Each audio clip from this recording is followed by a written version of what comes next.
नमस्कार साथियों ईडब्ल्यूएस का ड्रॉ दिल्ली में हो चुका है। यानी कि जो इकोनॉमिकल वीकर सेक्शन के जो स्टूडेंट हैं, बच्चे हैं, उनका एडमिशन अब प्राइवेट स्कूल्स में, दिल्ली के प्राइवेट स्कूल्स में होने वाला है। 30 तारीख की उसकी लास्ट डेट थी, जो कि अभी बढ़ा दी गई है, जुलाई तक कर दी गई है। लेकिन उसमें काफ़ी प्रॉब्लम्स पेरेंट्स को आ रही हैं। बहुत सारे स्कूल्स हैं वो मना कर रहे हैं और वो तर्क दे रहे हैं कि हमारे पास जब जनरल के ही एडमिशन नहीं हुए हैं तो हम ईडब्ल्यूएस के कैसे एडमिशन ले सकते हैं। उनके फॉर्म्स वो ले लेते हैं, लेकिन कोई भी रिसीविंग उनके बदले में नहीं दी जा रही है और हज़ारों इसकी शिकायतें डायरेक्टरेट ऑफ एजुकेशन के ऑफिस में जाने लगी और श्री मनीष सिसोदिया जी के पास भी काफ़ी इसके जो कंप्लेंट्स हैं वो पहुंचने लगी। तो इसको मद्देनज़र रखते हुए श्री मनीष सिसोदिया जी ने एक बहुत बड़ी यहाँ पर एक घोषणा की है और उन्होंने बताया है कि किस तरह से ये एडमिशन होंगे और अब प्राइवेट स्कूल उसके लिए बिल्कुल भी मना नहीं कर सकते। और जो 2250 रुपये उन बच्चों के ऊपर खर्च होते हैं प्रति माह ईडब्ल्यूएस बच्चों के ऊपर, जो कि गवर्नमेंट अब उसको पे करेगी और प्राइवेट स्कूल अब किसी भी तरीके से इसको मना नहीं कर सकते। तो आइए पूरी की पूरी डिटेल्स हम जानते हैं श्री मनीष सिसोदिया जी के द्वारा। आपको ये रिक्वेस्ट है कि आप सभी साथियों में जो भी ईडब्ल्यूएस से संबंधित बच्चे हैं उनके पास ये वीडियो ज़रूर शेयर करें और चैनल को सब्सक्राइब कर लें, ताकि आप सभी को ये सारी जानकारियां जल्द से जल्द मिलती रहे और टाइम टू टाइम आपको पूरी जानकारी मिलती रहे। दिल्ली में एजुकेशन से जुड़ी हुई दो अनाउंसमेंट्स, इम्पॉर्टेंट अनाउंसमेंट्स आज मुझे करनी है। पहली अनाउंसमेंट है प्राइवेट स्कूलों में ईडब्ल्यूएस एडमिशन के संबंध में।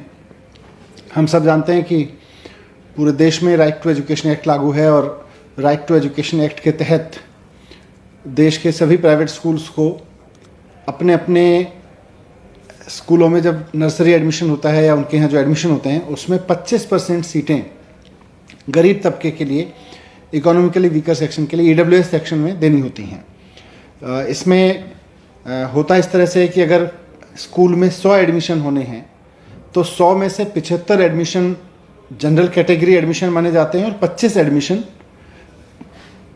ईडब्ल्यूएस कैटेगरी एडमिशन माने जाते हैं। और दिल्ली सरकार ने पिछले 5-6 साल में ये व्यवस्था कायम की है कि हर एक स्कूल अपने यहाँ की हमें सीट्स बताएगा, उसके यहाँ कुल कितनी सीट्स हैं, और उसमें से 25% जो एडमिशन होंगे, जो ईडब्ल्यूएस के एडमिशन होंगे, उनका ड्रॉ दिल्ली सरकार निकाल के देती है एप्लीकेशंस के बेस पे, जो दिल्ली सरकार खुद मंगाती है। तो हमने पिछले दिनों एप्लीकेशंस मंगाई थी और फिर 32,000, करीब 32,500 ईडब्ल्यूएस की सीट्स के लिए ड्रॉ निकाल के एलोकेशन किया है स्कूलों के लिए कि किस स्कूल में कितने एडमिशन्स होंगे। अब नॉर्मल समय में जब ड्रॉ में नाम आता है तो स्कूल में सीधे जाके पेरेंट्स एडमिशन ले लेते हैं। होता इसमें नॉर्मल समय में यह है कि कोई भी स्कूल जो प्राइवेट स्कूल है वो पहले 3 एडमिशन जनरल कैटेगरी के करता है, फिर 1 एडमिशन ईडब्ल्यूएस कैटेगरी के सरकार के अलॉटेड लिस्ट में से करता है, फिर 3 एडमिशन करता है और फिर 1 एडमिशन करता है। तो इस तरह से हर 3 एडमिशन पर 3 एडमिशन के बाद हर 3 एडमिशन के बाद 1 एडमिशन ईडब्ल्यूएस कैटेगरी से होता रहता है। ये नॉर्मल में प्रैक्टिस चलती थी, लेकिन कोविड की वजह से और लॉकडाउन की वजह से जब सारे स्कूल बंद हैं, पूरी की पूरी एडमिशन प्रोसेस डिरेल है। हम जो भी करें, लेकिन कहीं ना कहीं उसमें लॉकडाउन की वजह से और पेंडेमिक की वजह से अभी देरी हो रही है, डेफर हो चुकी हैं चीज़ें। स्कूल्स में पूरी तरह से पेरेंट्स संपर्क नहीं कर पा रहे हैं, पेरेंट्स बाहर हैं, शिफ्ट हो गए हैं, बहुत सारी परिस्थितियां हैं जिनकी वजह से जनरल कैटेगरी के बच्चों के भी स्कूल्स में एडमिशन उस तरह से नहीं हो रहे हैं। मेरे पास में रोज़ाना सुबह पेरेंट्स आते हैं बहुत सारे मिलने कि साहब हमारा बच्चे का ईडब्ल्यूएस में नाम तो आ गया, लेकिन उसको एडमिशन नहीं दे रहा है स्कूल। हम स्कूल से पूछते हैं कि भाई आप एडमिशन क्यों नहीं दे रहे हो, तो स्कूल कहता है जी जब तक हमारे पास में जनरल कैटेगरी के एडमिशन नहीं होंगे तो हम एडमिशन नहीं दे पाएंगे उनको। सरकार के उस तरह के व्यवस्थाएं हैं, इस तरह की प्रैक्टिस रही है। तो अब सरकार ने तय किया है कि भले ही किसी स्कूल में जनरल कैटेगरी के एडमिशन अभी नहीं हुए हैं या उसमें समय लगे, लेकिन सरकार ने किसी स्कूल के लिए जितने ईडब्ल्यूएस के एडमिशन अलॉट किए हैं, स्कूल्स उन सभी को एडमिशन देंगे।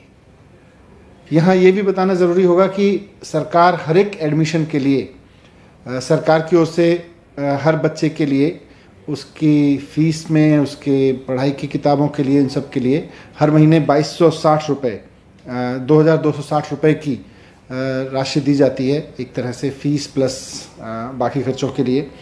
तो हर एक स्कूल में जहाँ बच्चे को एडमिशन हो रहा है, अगर जनरल कैटेगरी के एडमिशन नहीं भी हुए हैं तो सभी स्कूलों से निर्देश दिए जा रहे हैं सभी स्कूलों को कि वो EWS कोटे के अलॉट किए गए सभी एडमिशन्स को ले लें और सरकार फिर सभी एडमिशन्स के लिए उनको पेमेंट करेगी जो उनका बनता है।